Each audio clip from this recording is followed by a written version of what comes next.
Boa noite, gente. Boa noite para quem está aqui com a gente nesse momento, para a gente dialogar um pouco mais, né, e apresentar outras questões, principalmente tematizar, né, a questão dos museus, né. Eu sou branca, de cabelos lisos, tenho mechas rosas e estou vestindo uma camisa de fundo branco com algumas colorações azuladas e amarelas, e eu estou com fundo também com uma estante de livros atrás de mim, né? Antes de começar a palestra, queria agradecer a Diná, a Ana também por esse convite, pela oportunidade de estar aqui falando, né, sobre a pesquisa, uma pesquisa que se encerrou no doutorado, no meio de uma banca, mas ainda não deixou de reverberar, né? Então, eu estou muito feliz por estar aqui e pelo convite. Eu vou compartilhar a minha tela, né? Eu vou falar um pouco de uma questão da visibilidade, do que é ser visível ou invisível, né, dentro de um museu. Isso pode parecer uma coisa muito etérea, né? O que você está falando de transparência, né? O que a gente pode pensar enquanto transparência dentro dos museus?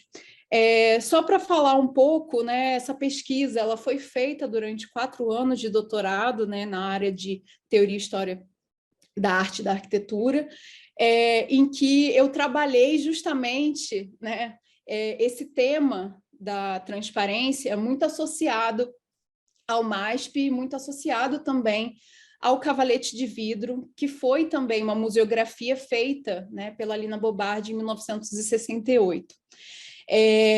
Não é necessariamente o tema que eu vou tratar aqui, né? Eu vou fazer algumas reflexões e mostrar algumas reverberações desse trabalho, mas é importante vocês saberem de onde que vêm, né, essas reflexões e para onde elas vão levar, né, nesse ponto. Bem, eu fiz um esquema aqui, né, inicial, só para indicar da onde e para onde eu vou, né? Eu peço licença para vocês, né? Porque até no ementário, né? No resumo da palestra, não estava também colocado, né? Que eu iria trabalhar uma estética da transparência, né? Eu ia só falar da questão expográfica e um pouco arquitetônica no âmbito dos museus, né? Mas eu peço licença para vocês para poder também me estender a esse aspecto, né? Então, eu vou começar, na verdade, né, falando da transparência, né? Como eu falei no início da palestra, né, o que eu quero dizer como transparência, né? A gente, quando pensa em transparência, eu acho que o primeiro material que vem à nossa cabeça é o vidro, né? Justamente o vidro por ter essa condição não só translúcida, mas também por ser um material em que permite a gente observar nitidamente o que está do outro lado, né? Então, pensando nessa ideia de nitidez, pensando nessa ideia de alta visibilidade, né? Ela também é importante para a gente pensar o que é transparência, né? É lógico que transparência, se pensado, né, no âmbito da arquitetura, vai estar presente, né? É um material que vai estar presente em janelas, é um material que vai estar presente em alguns ornamentos, né? Ou até mesmo em algumas obras de arte, né? Mas aqui, nesse caso, a transparência, né, ainda no caso do MASP, ela é muito significativa, né? Porque a transparência dos próprios cavaletes de vidro reverbera na arquitetura, né, na fachada e vice-versa, né?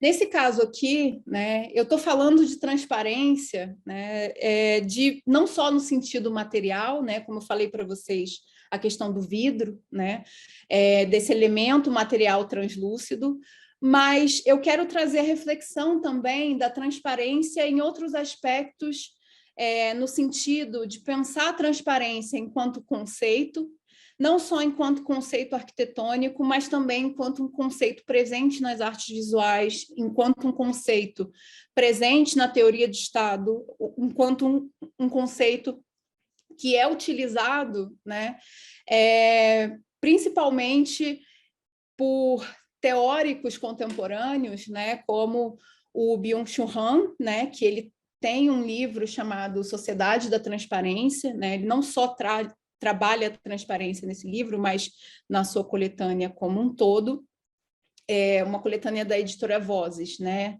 que, enfim, aborda diversos temas. E o arquiteto Guilherme Wisnik, que escreveu um livro em 2018, né, foi publicado dentro do Nevoeiro, que é também um teórico que vai se ater muito a essa análise dos materiais e a sua interseção no âmbito da cultura, né? É lógico que tanto a leitura do Byung-Chul Han quanto a do Guilherme Wisnik são leituras contemporâneas, né? São leituras que tentam dar conta quase de um diagnóstico, né? Muito recente, né? De uma história do tempo presente, digamos assim, né? Justamente porque a leitura do Guilherme Wisnik ela vai se ater, né, principalmente à arquitetura e à produção artística, né, da arte contemporânea, sobretudo, né, obras muito recentes, que vão estar alinhadas dentro dessa perspectiva da transparência, né? Mas, voltando um pouco, né, sobre essa questão, né, esse termo, ele não é que ele inicia, né, de fato, com esses teóricos, né, que são a base desse conceito, que é o Robert Slutsky e o Colin Howe, né? Não é que o termo começa ali, né? O termo tem uma genealogia mais profunda, né? Mas nesse texto de 1963, acredito que ele foi publicado, né? Esse texto ele trabalha efetivamente essa teorização da transparência no âmbito da arquitetura, né? Isso pode parecer assim muito, nossa, a gente vê tudo de vidro, é lógico que tem que trabalhar a transparência na arquitetura, né?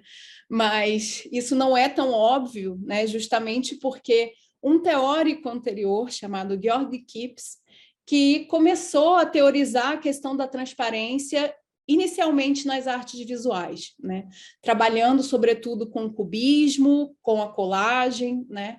E essa análise do Georg Kipps, se eu não me engano, de 1944, né, ela vai ser puxada, né, e revisada pelo Colin Howe e o Robert Slutsky, desculpa, que são teóricos da arquitetura e justamente vão trabalhar esse tema da transparência, né, na produção da arquitetura do início do século XX, né? Eu vou aprofundar um pouco mais depois essa questão da transparência, né?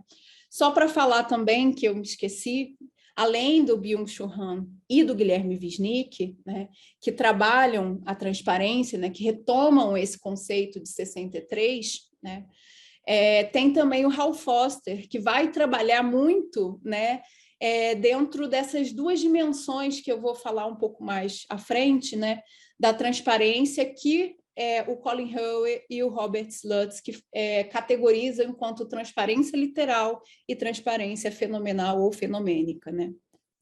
É interessante porque tanto o Hal Foster quanto o Guilherme Wisnik e o Byung-Chul Han vão trabalhar, né, de forma muito distinta a ideia de transparência, né? Eles vão trabalhar desde o elemento material, né, e aí sim as superfícies, pensar as superfícies, né, de um conjunto de produções artísticas, pensar a superfície também num conjunto de arquiteturas, mas especialmente o Byung-Chul Han vai pensar a transparência no sentido atualizado. Por que eu falei atualizado, né? Porque se a gente pensar a transparência enquanto um conceito, né, e ele chega a colocar, né, a transparência é um conceito que ele se apresenta em diferentes momentos históricos, né? Mas hoje ele está muito associado, ou está revisitado, rejuvenescido, né, pelas redes sociais, né? Justamente por essa questão da alta visibilidade, da hipervisibilidade, da hiperculturalidade, da hiperinformação, né? Então, ele vai trabalhar, sobretudo, com o Big Data, né? Também pensando essa relação, né, de transparência no sentido de criar simultaneidade, criar uma horizontalidade, criar também essa ideia, né, de visualização, né, que é muito próprio da nossa sociedade permeada por essas tecnologias, né? E só para finalizar essa reflexão dos dois, né, tanto ele quanto o Wisnik vão pensar um problema dessa transparência, né? Porque tamanha transparência, ela acaba causando, na verdade, não um esclarecimento, né? Mas acaba realizando um índice de opacidade, né? Eu gosto muito dessa leitura do Guilherme Wisnik, né, entre alta visibilidade e baixa visibilidade, né? Porque é justamente como as superfícies vão se adequando às estruturas sociais, né? Para mim é muito emblemático quando a gente anda na Avenida Paulista, né? A gente tem vários exemplares de vidro, né? A gente tem o vidro do MASP, que é um vidro permeável, né? Se a gente passa ali pelo vão do MASP, a gente consegue olhar, né, para dentro do museu, em algumas áreas, obviamente, né? Mas é um vidro permeável. E mais à frente, né, a gente tem o novo prédio do Moreira Salles, que apresenta aquela película, né, nebulosa, né, que a gente não consegue observar muito o que tem dentro, né? Fica um pouco borrado, brumoso. Então, essa qualidade da bruma, né, ela oferece para a gente uma ideia de ambiguidade, né? Uma ideia de não literalidade, né? É um mistério, digamos assim, né? Então, Guilherme Wisnik vai trabalhar muito essa questão da alta visibilidade e da baixa visibilidade, né? Se a gente for pensar também em termos dessa ideia, né, da bruma, da névoa, do indefinido, né? E ele chega a trabalhar um pouco essa questão no livro, né? Pensar o ambiente das grandes cidades, né? A ideia da poluição, né? Essa bruma que toma a cidade, né? E altera a sua visibilidade, seu índice de visibilidade, na verdade, né? E a questão também da nuvem de dados, né, que paira sobre a gente a todo momento, né? A todo momento a gente está nesse contato com a nuvem, né? A nuvem de dados. Essa palestra vai para uma nuvem do YouTube, então esse volume, né, etéreo de informação que a gente está produzindo, né? Então, é interessante porque eu acho que esses dois autores, né, até um pouco mais do que o Ralph Foster, que vai trabalhar essencialmente, né, o campo da arte e da arquitetura, mas eu acho que esses dois autores têm uma ideia de transparência e sobretudo, um diagnóstico atual, né, de que a transparência ela acarreta mais opacidade do que esclarecimento, efetivamente, né? Mas passando aqui, né, pelo contexto, né, da transparência, nesse guia, né, nesse mapa que eu fiz mais ou menos da apresentação, né, eu vou indicar mais ou menos o que a gente vai trabalhar enquanto transparência, né? A transparência dentro dos museus. E, nesse caso, a transparência dentro dos museus ela não se dá apenas, né, pela arquitetura, por museus que possuem uma arquitetura de vidro, né, uma arquitetura aberta, uma arquitetura, principalmente exemplares da arquitetura moderna, né, em que a gente tem essa horizontalidade entre dentro e fora, né, por conta dessa parede de vidro que constitui algumas fachadas, né? Mas pensar também, né, como algumas instituições, né, e eu acho que isso tem muito a ver com o advento das redes sociais, né, muitas instituições estão trabalhando a transparência enquanto narrativa, né? O MASP, eu acho que, como eu me detive muito a esse estudo de caso, né, o MASP ele é meio emblemático na minha visão, né? Porque ele transparece desde as fotografias do canteiro de obra, né? Que isso é uma questão que tem vindo de 2015 para cá, né?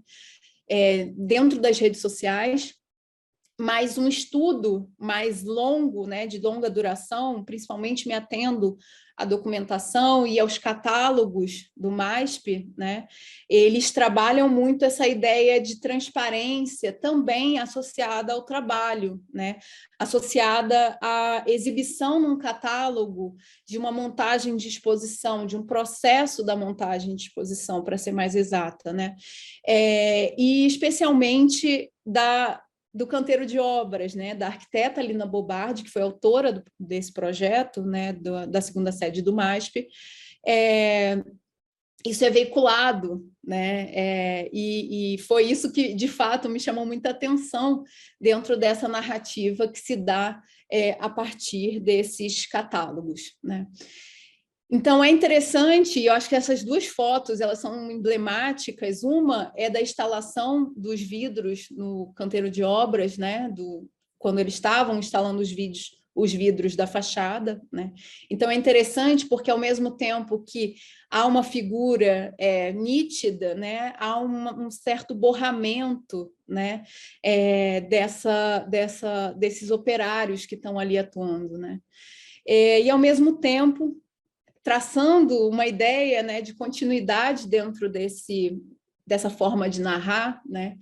Eu tem também o trabalho da Lúcia Guanais, que é um trabalho que foi publicado no catálogo MASP de Lina, de 2019, em que ela faz uma série de fotografias, né, não só que trabalham a questão do vidro, né, e essa interface entre arquitetura e cidade, tirando fotografias da Pinacoteca do MASP e, ao mesmo tempo, dentro dessa fotografia feita de camadas, a gente consegue ver os cavaletes, os visitantes, a rua, né?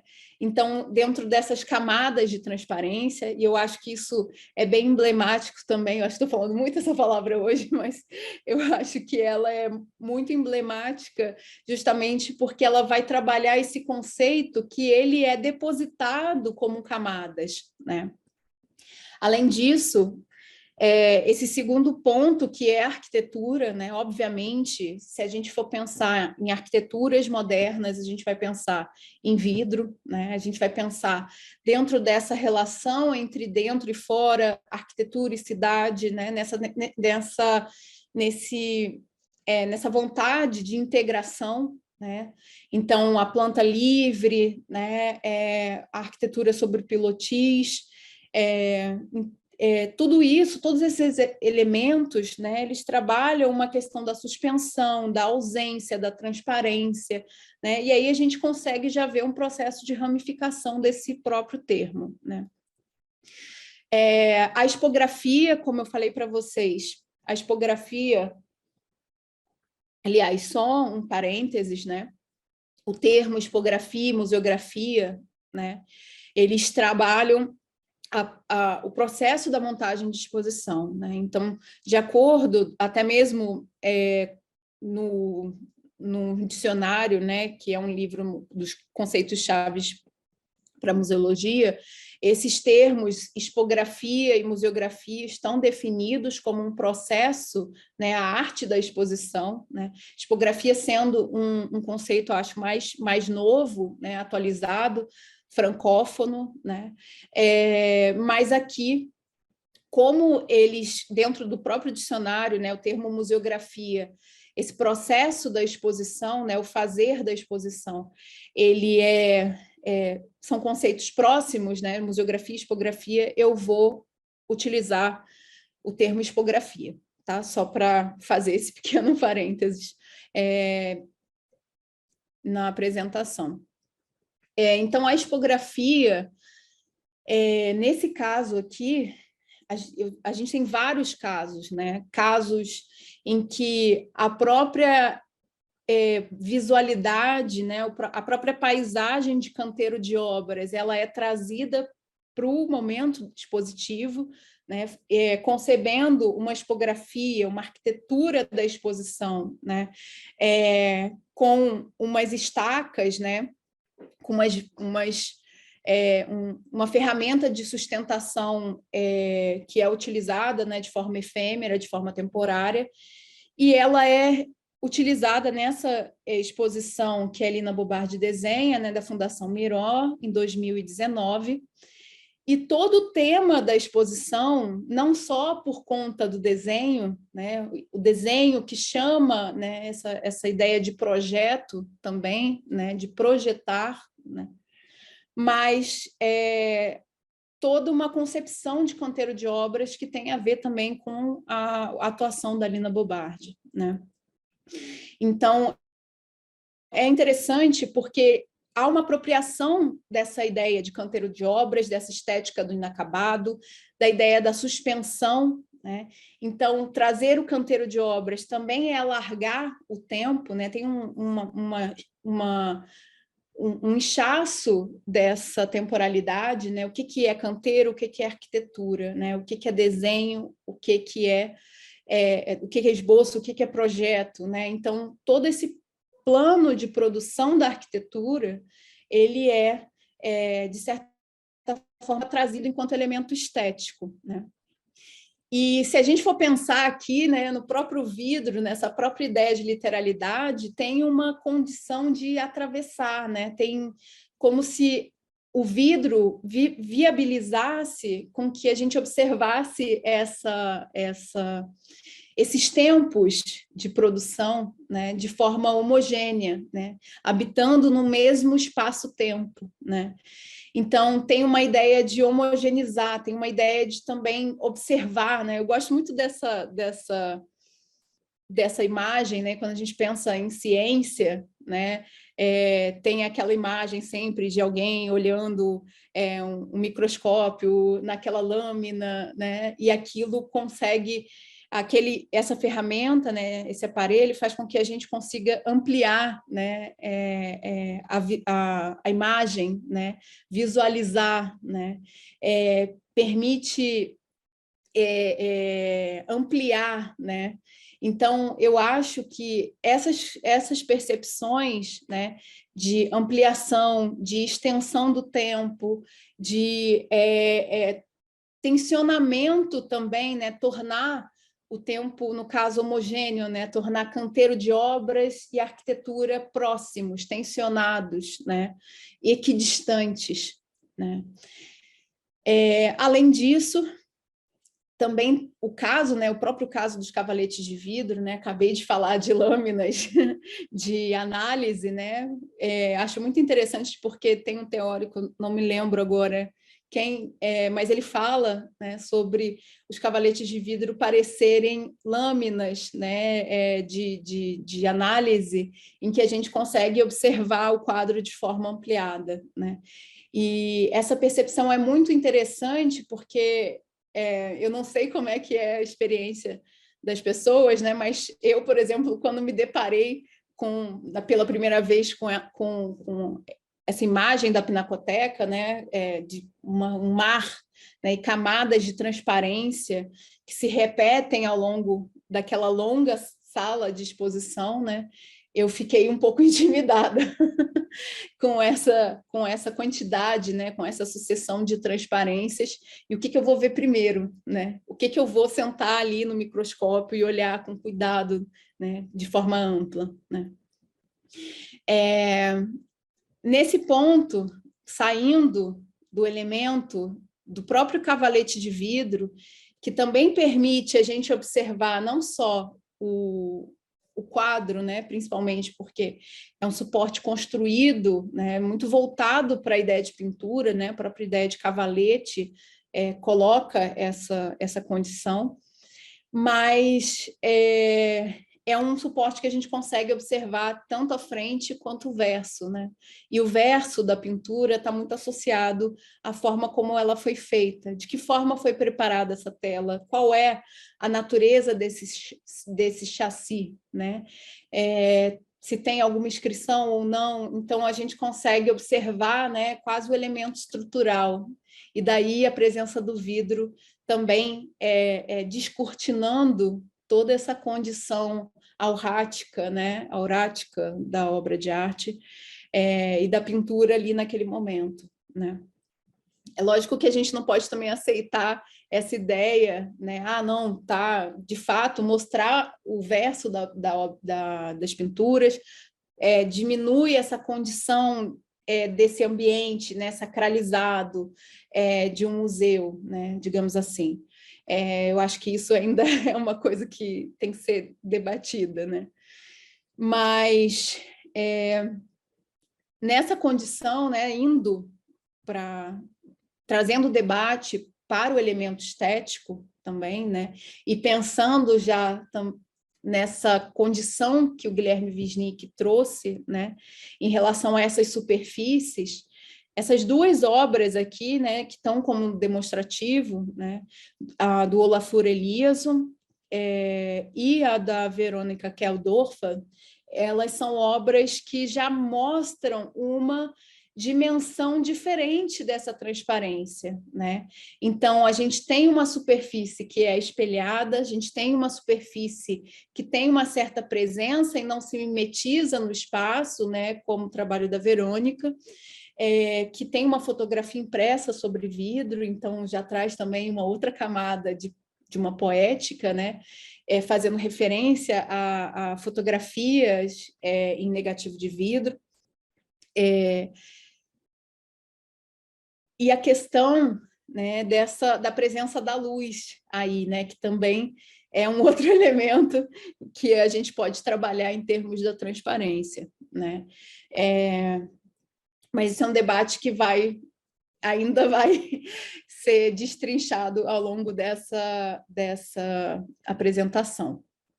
Então, como eu falei para vocês, né, a transparência ela é um conceito muito amplo, né? Eu poderia fazer uma palestra só sobre transparência. É um conceito que a gente pode fazer uma arqueologia desse conceito, só trabalhando, né, dentro da teoria de Estado, ou trabalhando dentro da filosofia, ou trabalhando dentro da arquitetura, das artes visuais, né? Mas justamente por isso eu não vou me ater a esse debate, né? Mas só para pincelar um pouco e não ficar tão etéreo, né? Da onde você tirou esse conceito de transparência, né? Onde você está se baseando, né?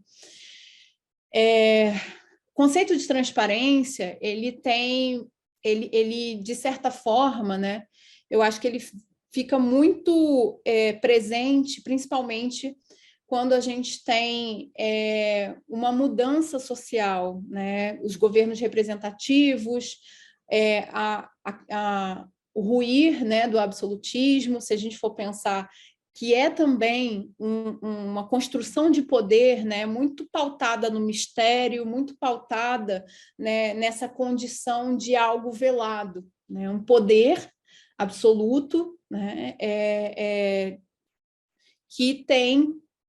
que se constitui através do mistério, né? Então, pensando, né, como isso se desenrola, né, a ideia de representatividade, né, a ideia de um governo representativo, a ideia também de um desvelar do Estado, né, ele está muito associado à ideia de transparência, né? É lógico que eu até coloquei aqui alguns teóricos, né, que chegaram a trabalhar com o conceito de transparência, Rousseau, Kant, né? Se a gente pensar dentro da questão do esclarecimento, né, é uma questão que está permeada por uma transparência, né? Benjamin Constant, o Jeremy Bentham, a questão do panóptico, né? Nessa ideia de ver e ser visto, também dentro de uma concepção da vigilância, mas isso também já é um outro conceito, né? Que até o Byung-Chul Han vai trabalhar a questão da vigilância, pensando a transparência. Mas, nesse caso aqui, né, eu acho que o ponto central é se pensar como essa ideia de transparência ela se dá no âmbito social, né? Se a gente for pensar, e eu acho que o Byung-Chul Han fala sobre isso, né? O século XVIII como uma constituição social muito pautada no elemento teatral, né? Nas máscaras, num elemento cênico, né? Até pensando agora sobre isso, né? Eu não sei por que eu pensei no Castiglione, né? Que escreveu O Cortesão no século XVI, trabalhando a ideia de manual, de como se portar, né? A questão da sociedade de corte, tudo isso tem um elemento cênico sendo constituído, né? E principalmente até a ideia, né, do voyeur, né, essa coisa do mistério, né, de algo ainda velado, é algo que vai se desenrolando, né, vai se desfazendo, pensando a própria questão da Revolução Francesa, da necessidade, né, de uma transparência do Estado, transparência dos arquivos do Estado, né? Então, tudo isso tem uma temática de transparência que está também associada a essa constituição, né, do que é o Estado, né? Poderia falar de teóricos como Jürgen Habermas, que trabalha a questão de publicidade, né? Mas aqui eu acho que já vai muito longe do que o tema necessita, né?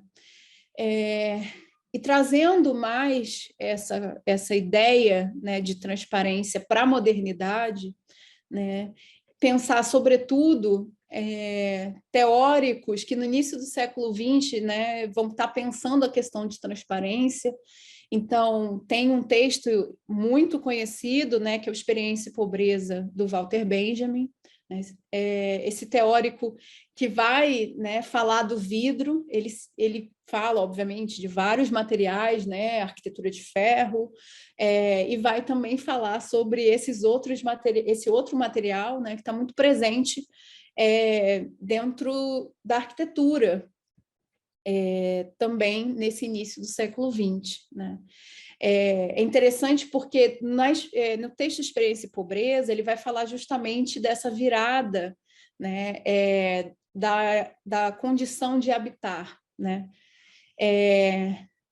E aí eu coloquei aqui, eu não consigo ler a citação toda porque tem uma parte do vídeo que está aqui na minha frente, mas eu vou ler a segunda linha, né? O vidro, sendo um material frio e sóbrio, as coisas de vidro não têm nenhuma aura. O vidro é, em geral, o inimigo do mistério. É também inimigo da propriedade. Será que homens como Schubert sonham com construções de vidro porque professam uma nova pobreza? Né? Nesse caso aqui, ele vai trabalhar os romances, né, os escritos do Paul Schubert para, de fato, né, falar de uma cultura do vidro, né? E eu acho que mais interessante é trabalhar, né, como é que o vidro, né, ele vai abrir esses interiores de veludo, né? Quando ele fala de uma forma burguesa de habitar, né, nesse sentido da coleção, e ele vai, de fato, informar, né, que o vidro é um material em que nada se fixa, né? É um material inimigo do mistério, né? Um material que permite, né, de certa forma, uma desauratização dos objetos, né? Quando eu falo aura, também é um conceito do Benjamin, né? Que está muito associado a essa constituição sacralizada, né? Então, quando, por exemplo, a gente observa uma tela no cavalete de vidro, a gente está observando as suas entranhas, né, ao ver o verso, né? Esse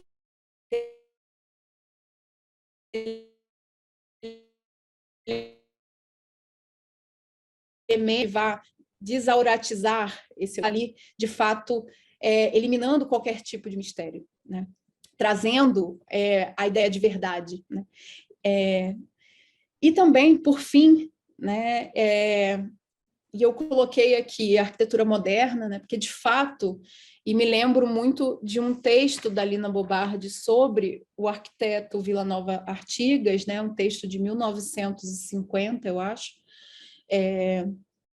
que ela fala que se um burguês pedisse ao Artigas uma casa, ele ficaria cego com tamanha luminosidade, né? Ela está falando, e acho que tem muito a ver também com essa fala do Benjamin, né? Ela está falando dessa casa do Vila Nova Artigas, que é constituída de planta livre, né? Sem divisórias, rodeada por vidro, né? Então, é esse elemento de uma moral da transparência. Desculpa.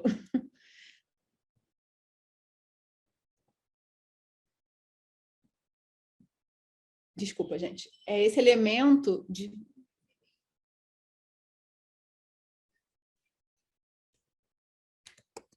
Gente, desculpa.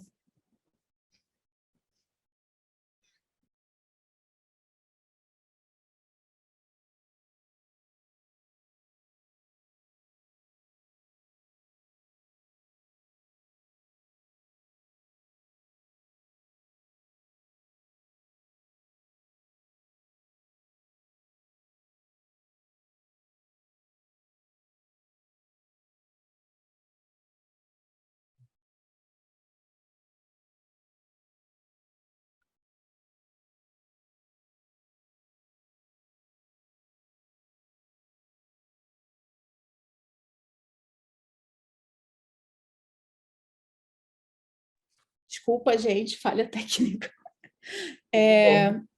Só coloca no modo de apresentação, Luísa. Isso. Claro, foi? Foi, tudo certo.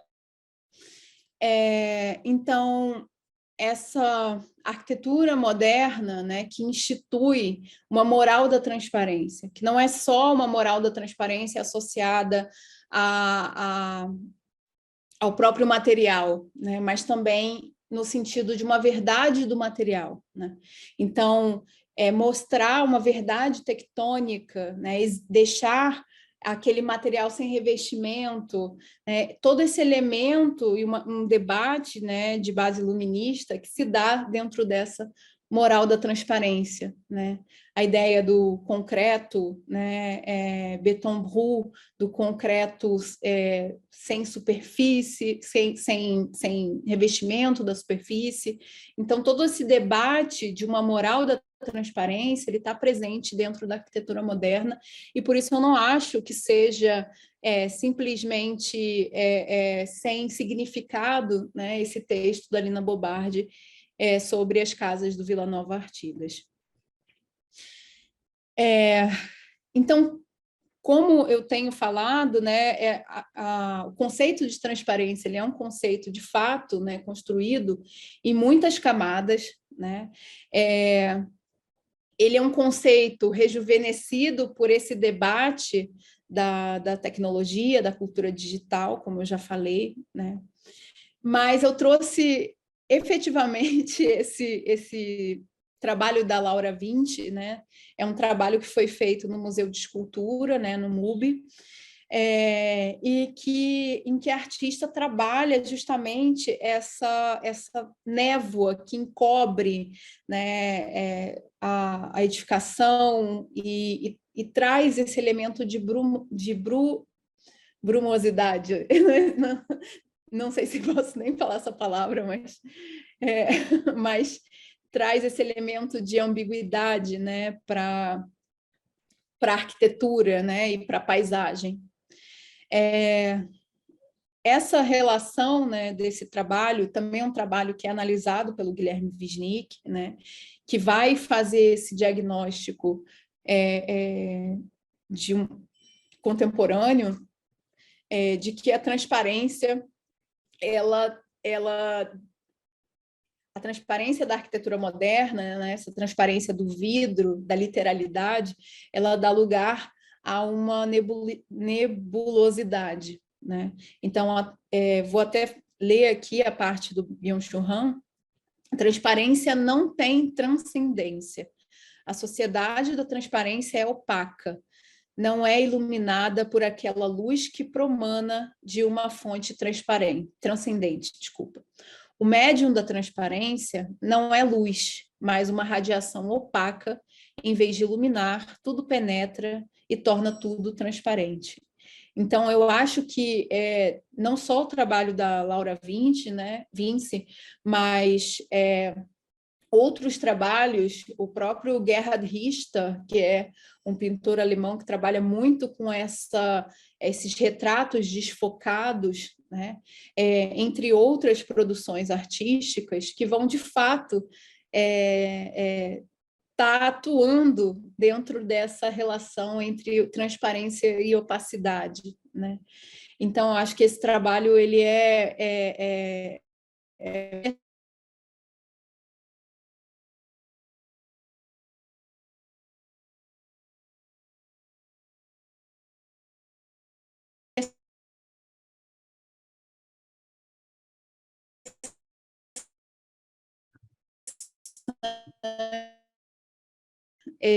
para a gente mergulhar um pouco mais, né? Desculpa. Deu uma travada, Luísa. Mas voltou Tá. agora. Retoma um pouquinho. Desculpa. Só para finalizar, né? Estava falando desse trabalho da Laura Vinci, que é um trabalho que foi utilizado, né, nesse conjunto de diferentes trabalhos e arquiteturas, que o Guilherme Wisnik construiu essa ideia essa análise, né, não só da transparência, né, dessa passagem de uma moral da transparência, né, eu diria, para um tratamento das superfícies muito associada à ideia da bruma, né, da baixa visibilidade, né? Só para a gente entrar um pouco mais dentro desse conceito da transparência, e de fato, né, eu acho que é o índice que é o conceito que eu mais entro também ao longo da tese, né? Porque é um conceito que está articulando duas coisas, duas áreas, né, da linha de argumentação do trabalho de pesquisa, mas além disso, eu acho um termo muito interessante, né? Essa qualificação da transparência feita justamente pelo Colin Hurley e o Robert Slutsky, né? Esse texto, Transparência Literal e Fenomenal, ele é escrito em 55 e 56, mas publicado em 63, né? Esse texto ele vai justamente trabalhar, né, e qualificar a ideia de transparência, né? Eu acho que essa é a contribuição desse texto. E ao qualificar essa ideia de transparência, é organizada muito dessas caracterizações, desses adjetivos que eu usei aqui, né?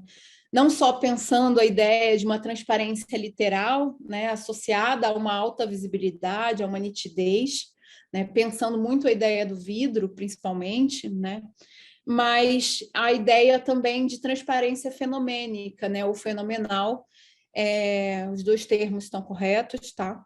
Que está pensando a ideia de imprecisão, de ambiguidade, né, e de reorganização dos sentidos, né?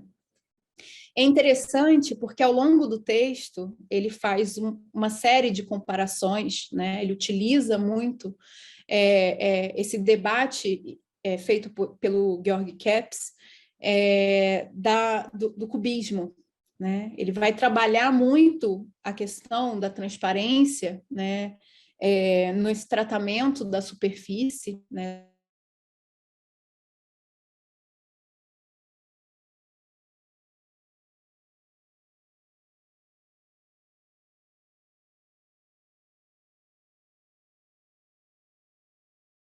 prática, é interessante porque, ao longo da argumentação, ele vai trabalhar muito essa oposição entre Le Corbusier, que é o teórico, né, o arquiteto franco-suíço, né, que constituiu as diretrizes, né, as cinco características da arquitetura moderna, né, e o Walter Gropius, que é o fundador, né, da Bauhaus, Escola de Arte Alemã, acho que fundada em 1919, que vai fazer essa relação entre arte e indústria, né? E é interessante porque no próprio prédio da Bauhaus, né, da qual ele coloca essa argumentação, né, essa leitura, se eu não me engano, também trabalhando com um outro teórico, né, que é o Siegfried Giedion, ele vai falar de como, né, ao observar esse prédio rodeado, né, em camadas de vidro, né, revestido por camadas de vidro, a gente consegue ver uma sucessão de transparências, né? A gente consegue ver de fora, né, toda essa tectônica, né, toda essa estrutura do prédio, né? Não há mistério, né? Quem está dentro vê quem está fora e vice-versa, né?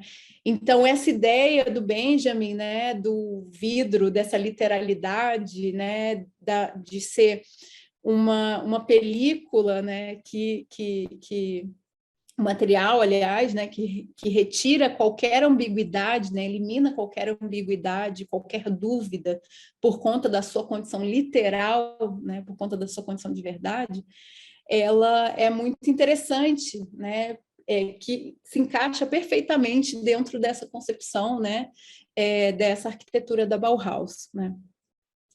E é interessante até no início do texto, quando ele apresenta diferentes ideias, né, definições do que seria transparência, né? Tem a ideia de honestidade também, né? Tem a ideia de verdade, tem a ideia de nitidez, e isso vai se desenrolando, né, ao longo da própria argumentação dele, né? Porque transparência e honestidade já foram sinônimos dentro desse debate teórico, né? Então, desnudar essa tectônica da arquitetura, né? As suas instalações, as suas estruturas, também é sinônimo de honestidade, né? Então, tem essa ideia que se encaixa dentro de uma moral arquitetônica, né? E justamente dentro desse debate ainda, né, da Bauhaus e da Villa Stein, do Le Corbusier, né, que é o item, né, o exemplar que ele trabalha para pensar a transparência fenomênica, e vai também eles vão falar também da questão do que interessa no vidro, né? Então, para o Walter Gropius, né, é a sua potência de desvelar, né, de desnudar, enquanto para o Le Corbusier é a sua qualidade planar, né? E é interessante até porque na própria fala do Gropius ou do Le Corbusier a gente já consegue ver duas leituras completamente diferentes do vidro, né? E da transparência, aliás, né? No sentido da literalidade e no sentido da sua qualidade plana, né? De tratamento da superfície, né? Como essa superfície vai se comportar. Então, nesse caso, enquanto a transparência literal, né, está associada à alta visibilidade, unilateralidade, né, verdade, no sentido quase como um descortinar dessas camadas, né, e exibi-las como elas realmente são, né, tem também a transparência fenomênica, né, que ela entra como um certo oposto, né, como uma transparência já associada com um índice de imprecisão, de ambiguidade, dúvida e reorganização de sentidos, né. Ao longo da argumentação do texto, né, eles vão trabalhar que a Villa Stein, principalmente a sua fachada, ela tem um elemento de movimentação, né? Em que a gente consegue observar, né, os volumes, ora atrás, ora à frente, e há uma ideia de reorganização desses sentidos. Eu, sinceramente, acho que fica muito mais claro quando a gente vem, né, para o campo da pintura, em que ele vai falar do cubismo, justamente porque o cubismo trabalha visualmente a questão da transparência, da sobreposição de planos, né? E também de duas formas, né? Não que só trabalhe a transparência literal e fenomênica, porque também dentro da argumentação dele, né, há também uma certa hierarquia, né, como se a transparência fenomênica fosse superior à transparência literal, o que eu acho que não é uma leitura que deve ser, é uma leitura que deve ser criticada, né? Então, nesse caso aqui, a gente tem duas imagens, né? Uma pintura do Fernand Léger e uma outra do Robert Delaunay, acho. E justamente a do Delaunay eu acho interessante porque ela, de certa forma, né, tem esse trompe-l'œil, né, que é enganar o olho, né, tem essa ideia de quase como se tivesse mimetizando essa relação de reflexão, refração, esse desenho da luz, né, a forma como a luz se organiza dentro dessas sucessivas transparências, né? E acho que é um trabalho que ele argumenta, né, que de fato está muito associado a essa ideia, né, não só da nitidez, mas de uma certa mimetização, digamos assim, né, do comportamento do vidro, comportamento óptico físico, né? Ao contrário disso, a gente tem até só um parênteses, né? A própria ideia, o próprio título da obra do Delaunay, né? Eu não consigo ler o texto, mas ele fala do termo de janela, né? Então, janela já refere-se também a uma ideia de horizonte, né? Uma ideia de transparência, de trazer esse elemento externo para dentro, né? Não é à toa que a pintura, durante muito tempo, também foi associada à arquitetura por atuar nesse elemento de janela, né? De ser quase um trompe-l'œil, né? De uma paisagem, né? Indo para o Fernand Léger, e eu acho que eu trouxe essa imagem preto e branco justamente porque quando ela está sem cor, a gente consegue observar, né, essa relação dos volumes, em que, de certa forma, eu vejo o que é figura, o que é fundo, né? Essa ideia, essa separação entre figura e fundo, ela é um pouco complexa dentro desse horizonte aqui da pintura, porque são formas que estão a todo momento vindo e voltando, se reorganizando dentro dessa referência, né? Então, essa obra do Léger, né, ela está muito mais próxima a uma transparência fenomênica, no sentido dela trazer uma ambiguidade, né? O que é figura, o que é fundo, trazer essa potência também de reorganização desses sentidos, né? E nesse caso, né, nessa relação entre o que é figura, o que é fundo, o que é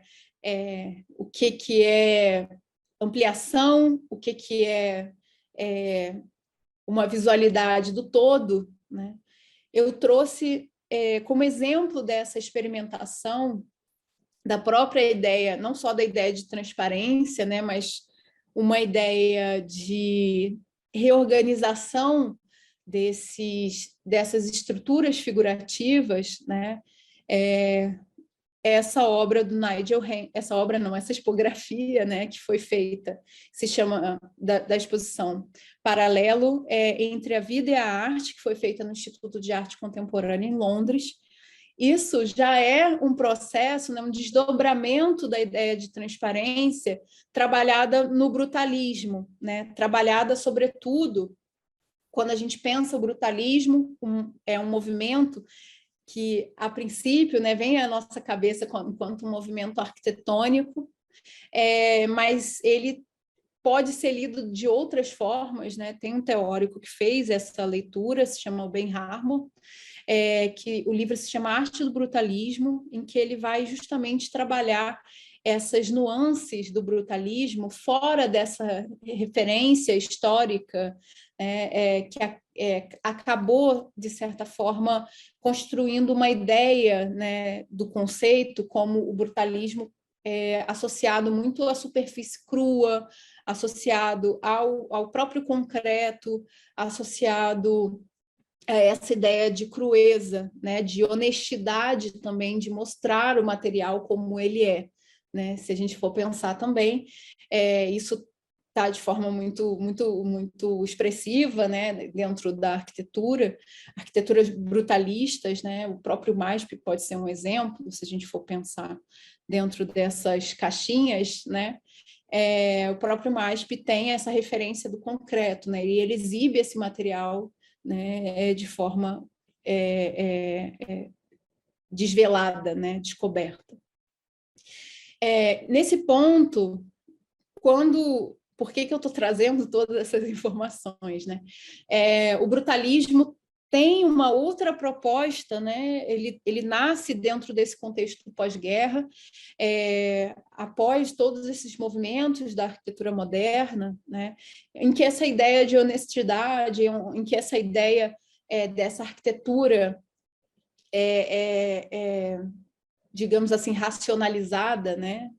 Ela não dá mais conta, né? Por que eu trouxe a ideia de transparência? Né? Tem uma imagem emblemática para mim, né? Que é a prancha que o casal Smithson, né? Eu acho que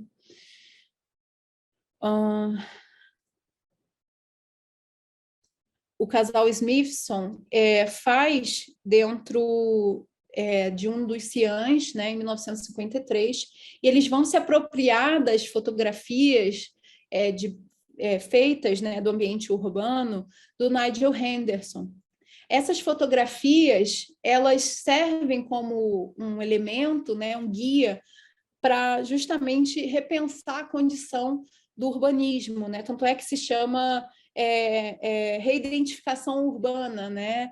Urban Reidentification Grid, né? Então, é um grid de reidentificação urbana em que você projeta a cidade não através de um elemento, né, de cima para baixo, mas ao contrário, né? Então, é o zoom que é dado dentro dessa vivência, dessa experiência dos bairros, né?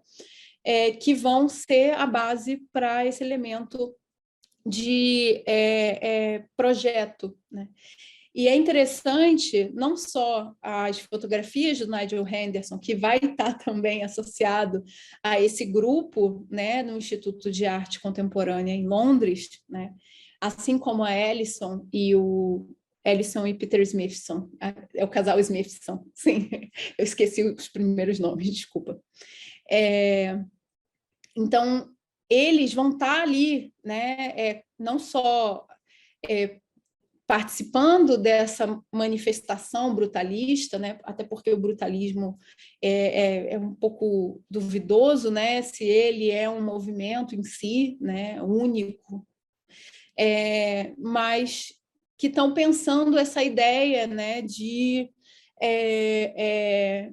construir não só do ponto de vista da arquitetura, né? De uma forma mais ampliada, mas quase num microscópio, né, em que a gente consegue ver a cidade de uma forma mais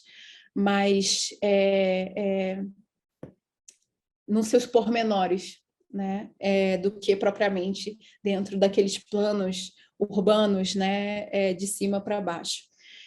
Assim também eles vão pensar esses grids da cidade e também até suas próprias concepções, né, as colagens que são parte do elemento projetual, né, do casal Smithson, vão, de certa forma, aliar ali, né, tanto a ruína, né, das cidades dizimadas pelo bombardeio, com um plano arquitetônico, com o posicionamento, né, de figuras dentro dessas arquiteturas. Então, de certa forma, a colagem, né, ela também é um meio de transparecer.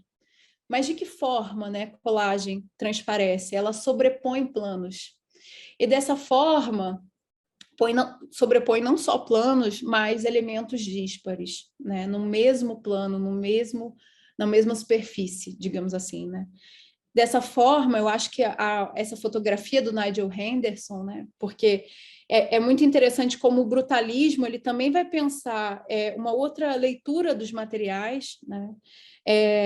E é interessante porque tem uma fala, né, uma nova estética recomeça com o amor aos materiais, né? Então, essa ideia do Nigel Henderson, que é um fotógrafo que também saía pela rua, de certa forma catalogando esses materiais, né, o tijolo, o vidro e toda essa gama de materiais que constitui a paisagem urbana, né, ele vai, de certa forma, estar ali tensionando dentro da própria concepção do vidro, né, em que a gente, através dessa fotografia, não consegue identificar, né, o que é figura, o que é fundo. Às vezes eu vejo a figura enquanto fundo, o fundo enquanto figura, quais são essas camadas, né? E justamente por isso eu trago aqui essa exposição paralelo entre arte e vida, em que, não sei se vocês estão conseguindo observar a imagem, mas ela traz tanto figuras ampliadas, né? Então a gente tem quase uma imagem a nível celular, né? Que está disposta em diferentes áreas da galeria, com imagens aéreas, com imagens de diferentes escalas, digamos assim, né? E aquilo ali está quase se apresentando como uma colagem espacializada. E essa colagem espacializada se constitui nessas camadas. E o que eu acho mais interessante dentro dessa concepção, né, é a ideia de também reconstruir, né, essa relação entre exposição e parede, efetivamente, né? Então, há uma leitura do espaço dentro dessa colagem, porque, de fato, né, o próprio cubismo e a colagem, muito presente no cubismo sintético, né, tem a ver também com essa desestrutura de uma perspectiva linear, né? Quando eu falo perspectiva linear, imediatamente me remete a aqueles quadros renascentistas em que a gente observa, né, um ponto de fuga único e o nosso olhar é dragado para aquele ponto de fuga, né? E aquilo é uma perspectiva matemática, né, em que não tem nenhum tipo de distorção, né? É quase algo que está sendo mais real do que a própria visão no sentido da sua matemática, né, de constituição do espaço, né, muito próprio da escola italiana, né, no Renascimento. Então, quando a gente pensa essa ideia de perspectiva linear, né, que é muito quebrada, né, dentro que inicialmente, né, colocada, né, teorizada por Cézanne, depois por Juan Gris, Picasso. Então, toda essa produção, principalmente, né, que se dá no cubismo sintético, esse uso da colagem, essa destruição e reconstrução do plano, né, esse tratamento também que não é linear, de uma perspectiva linear do plano, eu acho que tem uma reverberação com essa proposta da exposição do Instituto de Arte Contemporânea em Londres, que vai estar também ali nesse meio, né, de constituição do brutalismo inglês, a própria pop art inglesa também, né? O Richard Hamilton vai estar ali nesse mesmo âmbito. Só para a gente trabalhar um pouco mais, né, dentro do cenário brasileiro, isso também foi, de certa forma, trazido, né?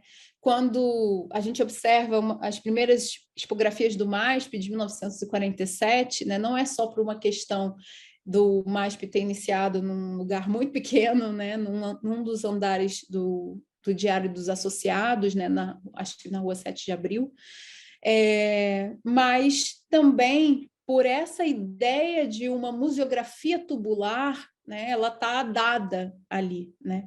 E, de fato, essa museografia tubular, essa ideia de suspensão, essa ideia de uma relação entre os planos, né, ela está muito próxima também a uma série de experimentações que foram feitas, né, na Itália, dentro, acredito eu, no contexto do Entre Guerras, né, por Franco Albini, Eduardo Pérsico, Carlos Carpa, que são nomes que vão trabalhar justamente com esse tipo de arquitetura efêmera, né? Então, essa arquitetura das exposições, né? Das expografias temporárias, das exposições temporárias, aliás, e exposições que estão muito associadas a fazer, né, do museu, associadas a um discurso de fazer o museu também um local de propagação da arquitetura moderna, né? Não só em revistas, em congressos, mas dentro desse processo dentro dos museus também, né? Então, acho que essa expografia tubular, né, não acho que a gente deva ver como uma origem desse processo que vai desembocar nos cavaletes de vidro, mas eu acho que traz um elemento interessante da suspensão, né? Essa ideia de suspensão em que a gente consegue observar frente e verso no mesmo plano, no mesmo momento, né? Em que a gente consegue observar, né, essa pintura que rompe com a arquitetura, rompe com a sua condição de janela e passa a flutuar no espaço, né? É interessante também pensar a condição do público, né? Então, olhar uma pintura na parede é a mesma experiência do que andar por entre ela, né? É a mesma coisa, é a mesma visualidade. Então, quando a gente se depara, né, não só, eu acho que de forma mais intensa, nesse cenário dos cavaletes de vidro, né, essa é uma fotografia de 1970, nesse cenário mais denso de pinturas sobrepostas nesse espaço, a gente consegue observar uma visualidade que está muito associada, né, a essa ideia de ver através de ou ver junto a. Então, eu vejo uma obra do Vitor Meirelles através de uma obra do Renoir. Eu vejo uma obra do Ingres com uma obra do Goya, né? Então, essa ideia de ver através e ver junto a, né, dada por essa condição de transparência, né, do material, ela também altera a forma, né, de fruição, não só da obra, mas do espaço. E é lógico, né, que isso tem que ser visto de uma forma cuidadosa, né, porque mostrar o verso de uma pintura ou exibir uma pintura junto à outra, mobilizar essa ideia de ver junto ou ver através, não necessariamente seja uma ideia democratizante, né? Porque também a gente está trabalhando, né, nas obras de arte, a gente está trabalhando com signos, a gente está trabalhando com códigos, a gente está trabalhando com todo um repertório, né, que é acessível para certos públicos e não para outros, né? Então, só para, de fato, colocar em jogo, né, que essa ideia de transparência ela não está associada somente à ideia de democratização, né? Ela deve ser vista de uma forma muito cuidadosa, né? E eu estou falando isso porque muito da leitura que se faz, né, atualmente dentro dos catálogos do MASP é uma ideia de que isso é uma concepção democratizante, transparecer através, né, transparecer as pinturas, transparecer o verso, né, viabiliza uma estrutura democratizante, né, das obras de arte, né, do museu. Né? Isso é um debate até que foi feito, muito interessante, num dossiê de tombamento de 2003, em que o IFAM, né, na ata de reunião, justamente discutiu isso. Né? Ah, não, quando você... Lógico que tem uma ideia de, nossa, que coisa espetacular quando eu estou nessa parede transparente que vai abrindo-se um horizonte, né, de imagens, de pinturas, né, mas também há historiadores da arte, né, principalmente uma historiadora da arte, que eu não vou me lembrar o nome, que deu um depoimento dizendo, não, gente, mas cada pintura é para ser vista de uma determinada forma, né? Então, uma pintura do Renascimento holandês é para ser vista com uma determinada luz, de um determinado jeito, né? Então, tudo isso, de certa forma, também acaba por homogeneizar essas obras, né?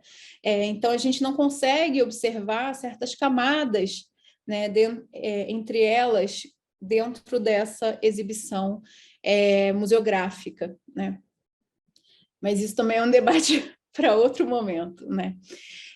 O que eu quero chamar a atenção é que, dentro dessa perspectiva, né, há uma produção visual, há uma mobilização, né, que é muito própria dessa ideia do ver através e ver junto a, uma ideia de relação. Né?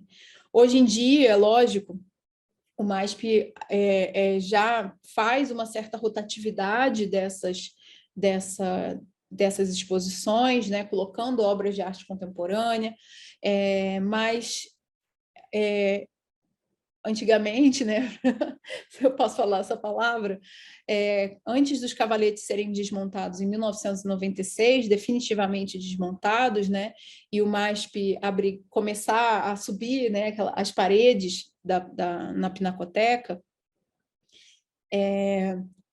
nesse cenário, as fotos, né, da década de 70, né, e, entre outras temporalidades, nesse período, né, entre 70 e 80, ou até 90, digamos assim, né, a gente tem uma imagem das pinturas ordenadas, né, ou temporalmente, ou agrupadas de acordo com a sua natureza, o seu gênero.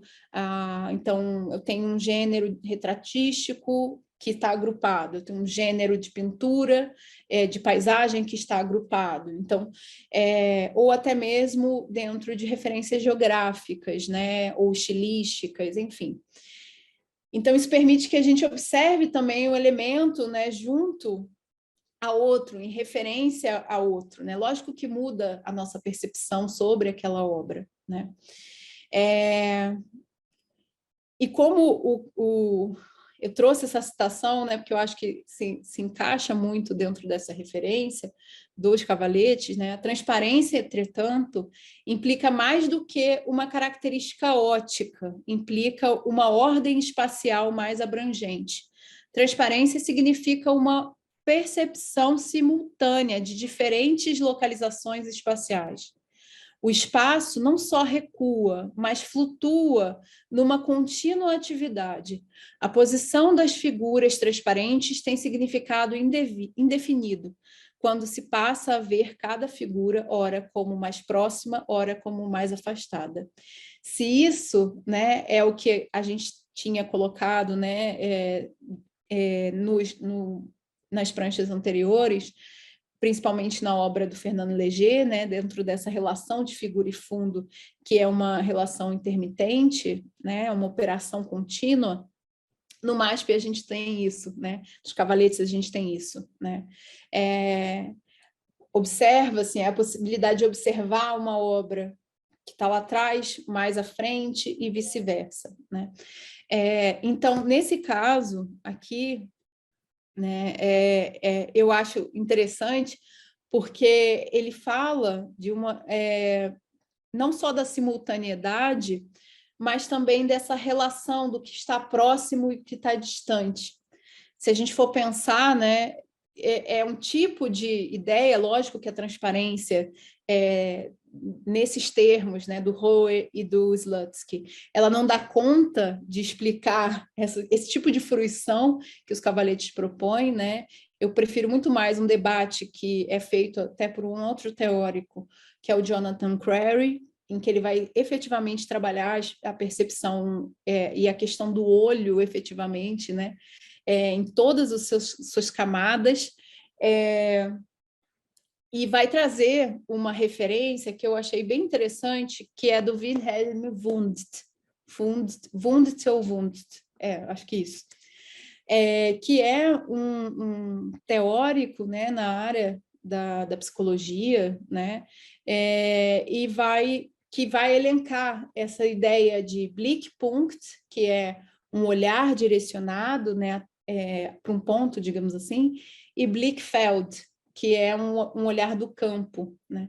É interessante porque eu acho que dentro desse cenário, né, da fruição dos cavaletes, a gente consegue observar aqui a percepção que a gente tem não é a mesma a todo momento, né? A gente tem uma percepção que é de um ponto em si, né? Por exemplo, eu estou observando aqui essa pintura do Rafael, mas ao mesmo tempo eu estou olhando o todo, né? Ao mesmo tempo ou em momentos diferentes, né?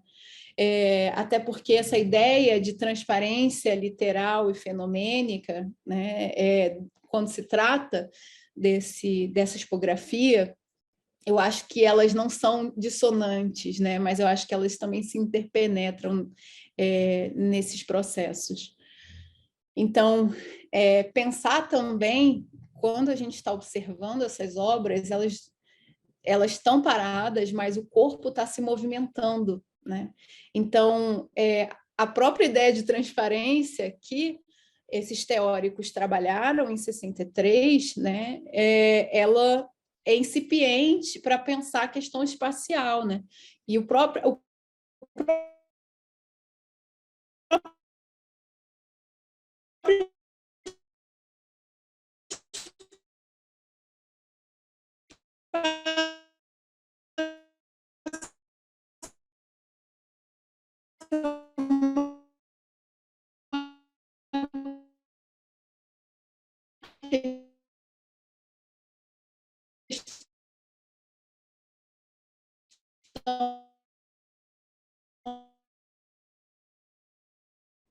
é interessante como é articulado, né, essa relação entre frente e verso, né? Aqui nessa segunda imagem, a gente consegue observar um verso de uma pintura, e originalmente o verso da pintura ele continha, né, segundo o que os croquis que a Lina Bobardi fez, né, eles continham as informações da pintura, né, então continha um texto, né. E nesse caso aqui a gente vê já uma aplicação de uma placa de polionda, né, acredito que seja uma placa de polionda transparente, que de certa forma traz uma certa interferência nessa limpidez do vidro, né? Não necessariamente impede que a gente observe, né, toda a confecção, toda a tectônica dessa pintura, mas já traz um outro material com uma condição ótica diferente da do vidro. E ao lado dela, né, essa pintura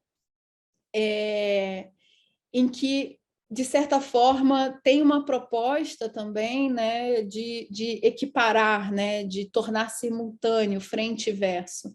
Até porque algumas exposições, né, que o MASP fez em 2015, se eu não me engano, Arte na França e Arte na Itália, em que também revisitaram remontaram algumas tipografias desenhadas pela Lina Bobardi, tinha uma referência de mostrar uma tela, né, por exemplo, a tela do Renoir, né, com a documentação, né, toda a documentação, como a obra chegou, como ela foi adquirida, quais foram as reportagens, né, que falaram sobre esse processo na época. Então, é interessante porque há um processo de colocar lado a lado, né, obra e arquivo, né?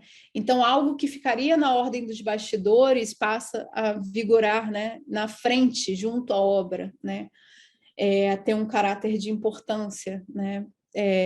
Não igual, mas de ser colocado ali no mesmo limiar, né? Na mesma linha de exibição. Além disso, como eu já falei no início da exposição, né? O MASP tem tematizado também essa questão do trabalho, né? De transparecer o trabalho, transparecer através desses trabalhos feitos fotográficos, né? Feito pela Lúcia Guanais, outros feitos pela Luísa Baldan, um trabalho interessante em que ela vai, a Luísa Baldan propõe que se propõe fotografar os trabalhadores do MASP nos locais onde eles mais gostam, né?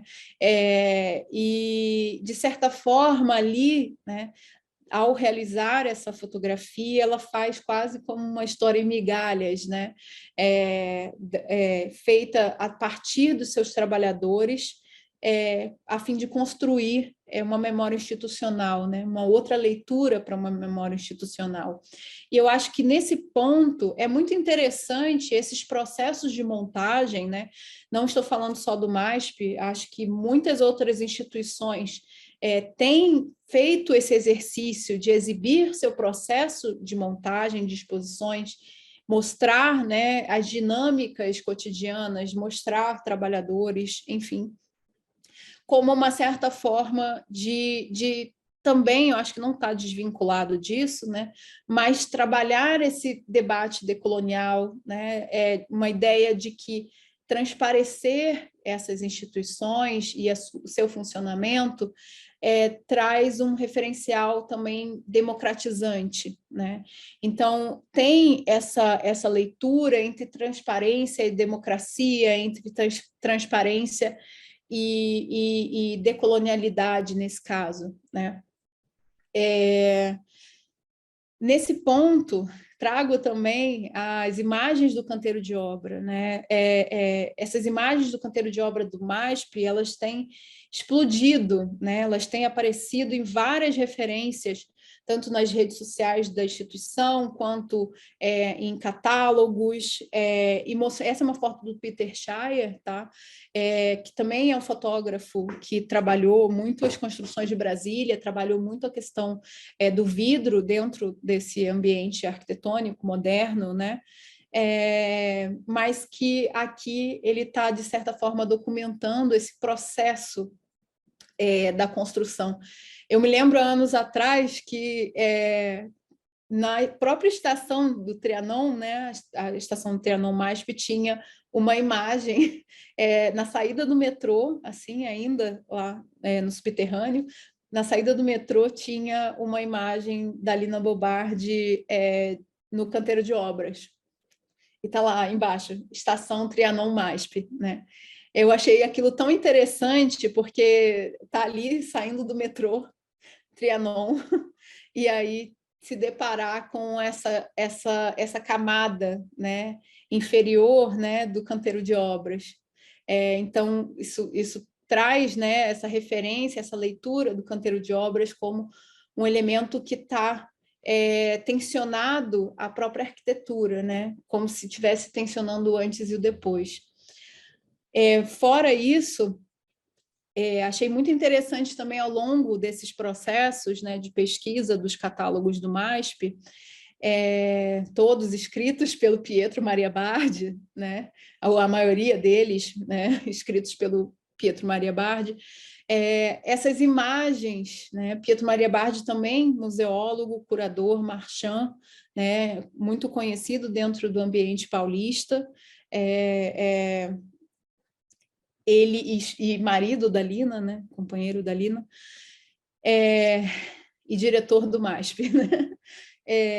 Ele trabalhou muito, quer dizer, né, nesses catálogos, né, a gente viu muito essa referência do ateliê de restauração, que em catálogos mais recentes, né, de 2008, também aparece, né, essa ideia do trabalho, né? É um trabalho invisível, né? Como restauradora, como conservadora restauradora, eu também penso isso, né?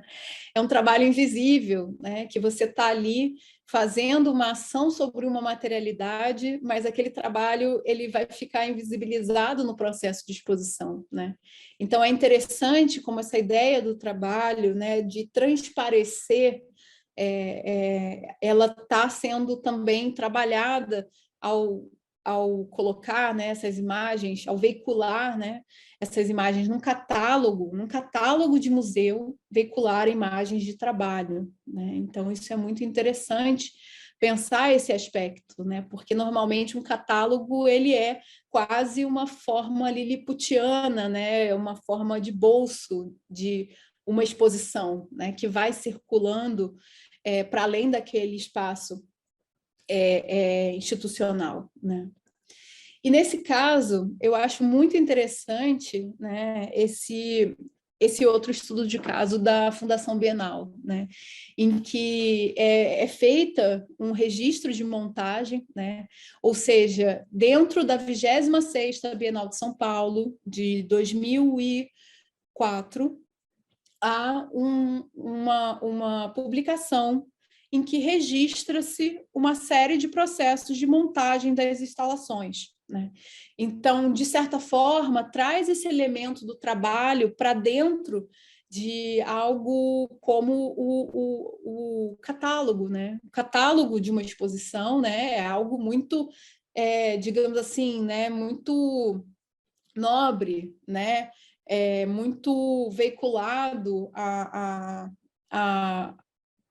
uma identificação das obras, da museografia, né? Do palco, digamos assim, né? E esse bastidor, pensando dentro dessa estrutura teatral, né, entre palco e bastidor, aqui há uma publicação que trabalha, né, e vai, de certa forma,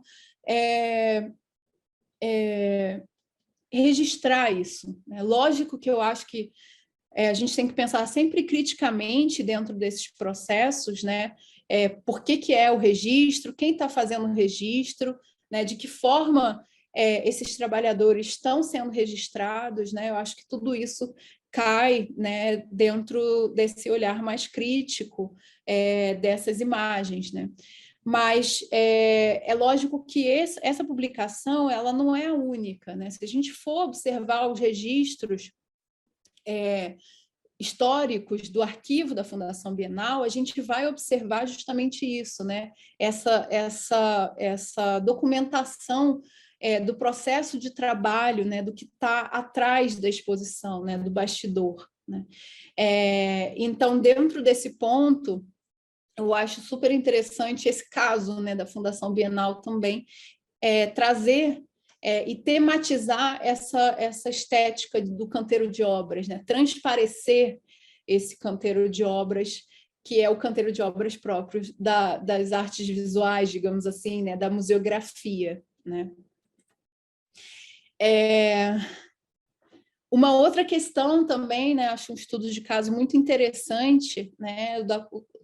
Da própria Casa Museu Emma Clabin, em que essa proposta da exposição Reviravolta, né, a exposição que ainda está aberta à visitação, de fato, causar essa interrupção, né, causar uma certa ideia de remontagem, né?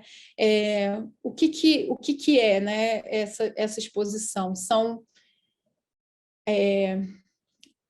obras, né, que ou estavam em reserva técnica, ou obras que foram para restauração, ou obras que não estavam com indevido destaque, né, elas são colocadas, remontadas dentro de uma outra disposição, pensando que dentro de um museu casa, né, essa ideia de remontar, né, ela permite não só fazer ver, né, produzir novas imagens da coleção, transparecer também outras leituras, mas também ela permite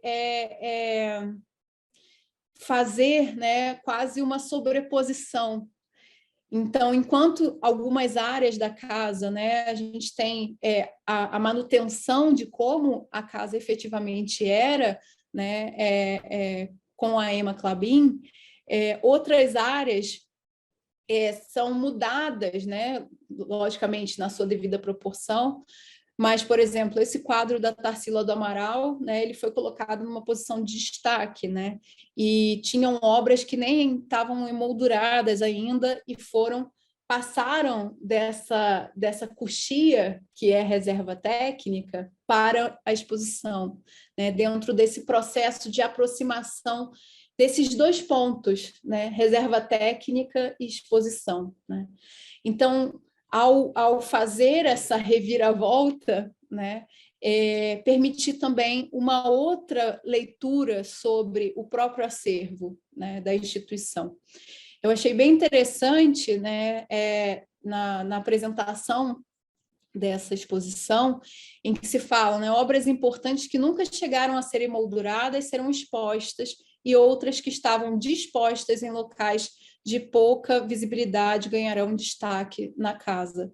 É interessante porque essa ideia de exposição e disposição, né, elas se entrelaçam dentro desse processo, né, de construir outras leituras, transparecer outras leituras, né? Uma contranarrativa que baseada dentro desse processo de não só de colecionar como um ato de fazer ver, mas uma remontagem como um ato de fazer ver, né? Então, quase como se fosse uma colagem cubista, né? Em que a gente não consegue, de certa forma, né, observar de forma unilateral, né? Mas observar de forma bilateral, construindo outros significados da coleção.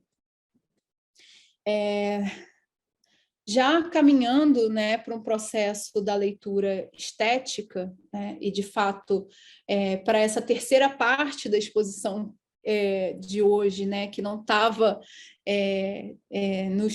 no texto de apresentação, no resumo, né, vou trabalhar a questão de uma estética da transparência, né? É lógico que essa estética da transparência ela pode ser desdobrada em um outro conjunto de obras, né? Mas eu vou me ater a um conjunto de obras formado por apropriações do Cavalete de Vidro da Lina Bobardi, né? Essa ideia que não só se apresenta, né, na transparência do material em si, mas da ideia de um discurso, né, da transparência enquanto narrativa, da transparência enquanto a visibilidade, né, o ato de fazer ver, né, o ato de destacar, né, ampliar, né. Nisso, eu acho muito interessante essa obra, né, essa apropriação que é feita do Cavalete, né, pela Carla Zaccanini.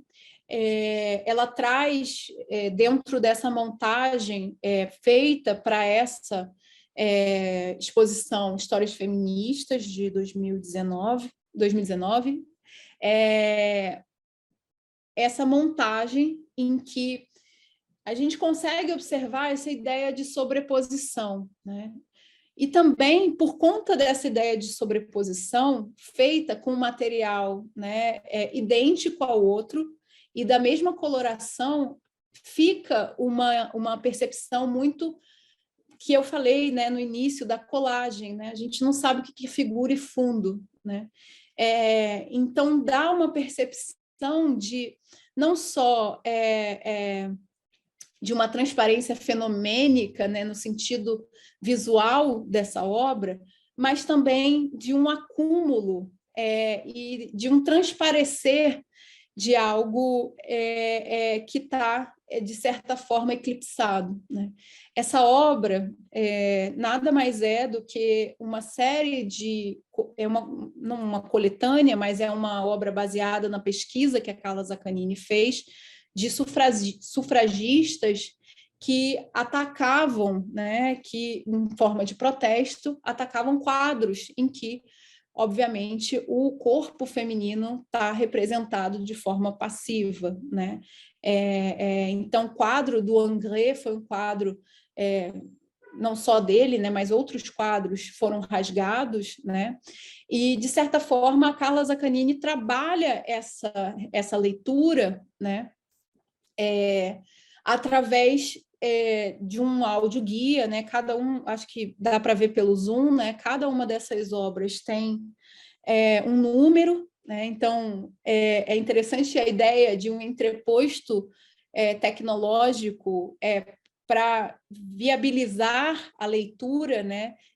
Tornar legível, né? Tornar transparente esse acúmulo de linhas e quadros, né, que estão dispostos ali nesses dois cavaletes, né? Outra questão que eu acho, só um parênteses, né, eu acho muito interessante, porque próprio debate do cavalete ser desmontado, né, era que ele não conseguia abrigar uma quantidade muito grande de obras, né? Ele era feito, um cavalete abrigava uma obra, né?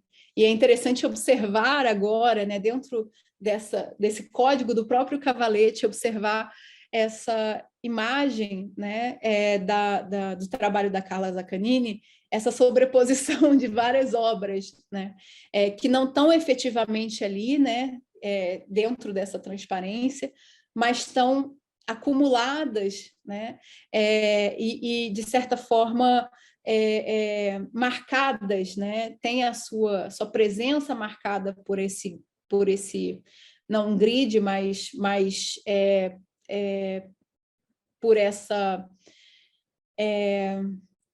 como eu posso falar, sugestão de um quadro ali presente, né? Mas é interessante como essa leitura pode ser feita com uma ideia. Já estou terminando, Dina. Com essa questão da sobreposição, né? E também do fazer visível, essa linha tênue entre fazer o visível e invisível, né? Outro trabalho muito interessante, né, que eu trago é do Michael Vesely.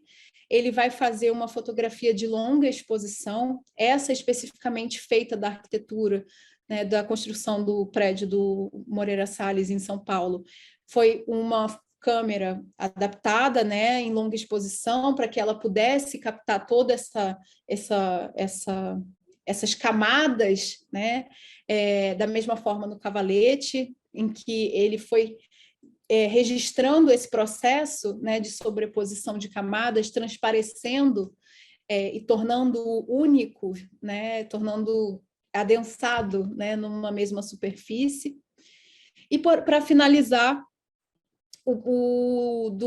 para finalizar, não, tem mais um, mas esse trabalho do Olafur Eliasson, que para mim já é uma virada dentro desse processo da transparência, justamente foi o que está muito mais associado a essa leitura do Guilherme Wisnik, né, dessa relação das superfícies, né, uma superfície mais brumosa, uma superfície que, de certa forma, também mimetiza, ao mesmo tempo ela reflete, né, e a gente vê muitos exemplares de arquitetura, né, em que há um corte efetivo entre cidade e arquitetura, né, um corte agressivo, eu diria, né, em que o prédio, né, nada pode ser visto e esse ambiente da cidade é refletido, né? E, por fim, não menos importante, o trabalho do Ivan Grillo, né? Que é um trabalho que já vai tematizar essa questão da ausência de transparência, da bruma, né? Dentro desse tratamento do vidro, né, na moldura, ele não vai trabalhar com essa moldura límpida, né? Ele vai trabalhar, acho que com um material, né, um ácido que, de certa forma, compõe essa visualidade brumosa, né, da névoa. Então, eu acho que é uma leitura dessa obra, né, é um índice também do momento, né, um índice de como essa transparência se modifica, né, e essa hipervisibilidade, essa hiper transparência, né, de tudo, da vida, né, muito ocasionada pelas redes sociais, ela traz esse elemento de opacidade, né? Ela não leva à emancipação, ela leva a uma estrutura opaca, né? Então, essa baixa visibilidade que o Viznik trabalha, eu acho que o Ivan Grillo, ele capta muito esse espírito da época, né? Gente, é isso.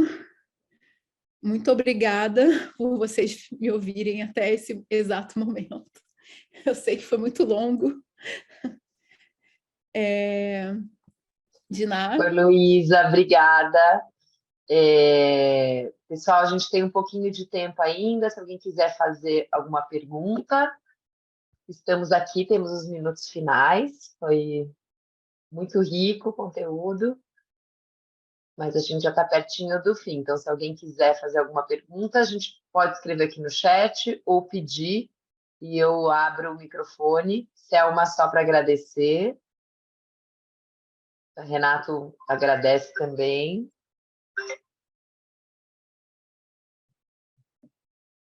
Você está no mudo, Luísa. Está no mudo. Desculpa, gente. Problemas tecnológicos. Aliás, desculpa pelos problemas tecnológicos também no meio da Faz palestra. parte, mas ó, Né? Felipe Fagundes está agradecendo pela aula, Selma está agradecendo pelo rico repertório. Obrigada, pessoal. Lembrando que essa palestra vai depois para o canal do YouTube da Casa Museu Emma Clabin, então, né, tem a possibilidade de passar para outras pessoas, de rever. E nenhuma pergunta?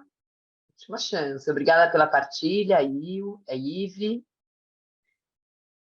Gente, eu quero agradecer por todo mundo estar aqui, né, partilhando esse processo. Eu sei que é muita coisa, né? Não fiquem acanhados também de perguntar. Ah, não, isso é muito básico. Não fiquem acanhados, porque toda dúvida é uma dúvida importante. E de fato, né, é uma obra em aberto ainda, né? É um processo em aberto de pesquisa, né? Mas eu aconselho muito quem quiser se aprofundar no tema, né? Ler esse livro do Guilherme Wisnik, ou esse do Byung-Chul Han, Sociedade da Maravilhoso. Transparência, ou também pode ler minha tese. Claro. Fazendo uma propaganda. Mas, Ela assim, fica, obrigada. Luísa, para a gente conseguir acessar, ela fica no banco de teses. Você tem o link, ó, a Ive está pedindo o link. Você tem como passar o Então, o link aqui? link eu tenho como passar, posso passar por vocês por e-mail, mas ela está Tá bom. disponível, está em formato aberto para quem colocar cavalete de vidro, museografia em longa exposição, já vai aparecer no, no Google. Ah, tá bom. Vou ver se eu consigo pegar aqui, mas a gente vai mandar para vocês depois.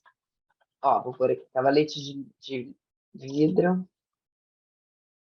Vamos ver. E a gente deixa também na descrição da palestra depois, no canal do YouTube. Então, já achei, eu acho. Tá aqui.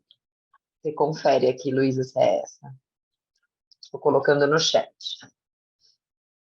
Nessa mesma, você está no mudo ainda. Então, tá bom. Depois a gente também. Você está no mudo.